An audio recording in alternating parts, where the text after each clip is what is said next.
মুতের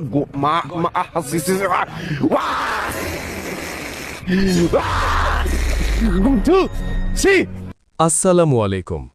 আমরা জানি যে রাজনীতির মূল লক্ষ্য হওয়া উচিত জনগণের সেবা এবং দেশের কল্যাণ, কিন্তু গত কয়েকদিন ৩০০ ফিট এলাকায় বিএনপির সমাবেশের পর যে দৃশ্য আমরা দেখছি তা সত্যি হতাশাজনক। বিশাল জনসভার নামে পুরো এলাকাকে ময়লার ভাগাড়ে পরিণত করা হয়েছে। প্লাস্টিক বোতল থেকে শুরু করে খাবারের উচ্ছিষ্ট সবই এখন যত্রতত্র পড়ে আছে। ৩০০ ফিট আমাদের শহরের অন্যতম সুন্দর একটি জায়গা, কিন্তু আজ সেই সৌন্দর্য ধ্বংসের মুখে। একটি রাজনৈতিক দল যখন বড় সমাবেশের ডাক দেয়, তখন সেই স্থানটি পরিষ্কার রাখার নৈতিক দায়িত্বও তাদের। কিন্তু দুঃখের বিষয়, সমাবেশের পর তারা চলে গেছেন, কিন্তু ফেলে গেছেন টন টন ময়লা।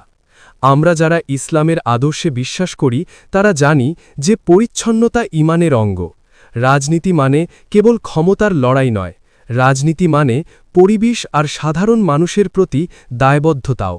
আশা করি রাজনৈতিক দলগুলো বড় বড় বচনের পাশাপাশি নিজেদের ফেলে রাখা ময়লা পরিষ্কার করার ন্যূনতম ভদ্রতাটুকুও শিখবে। দেশের সম্পদ রক্ষা করা এবং পরিবেশ পরিচ্ছন্ন রাখা আমাদের সবার নাগরিক ও ধর্মীয় দায়িত্ব। আল্লাহ হাফেজ। বাংলাদেশ জিন্দাবাদ।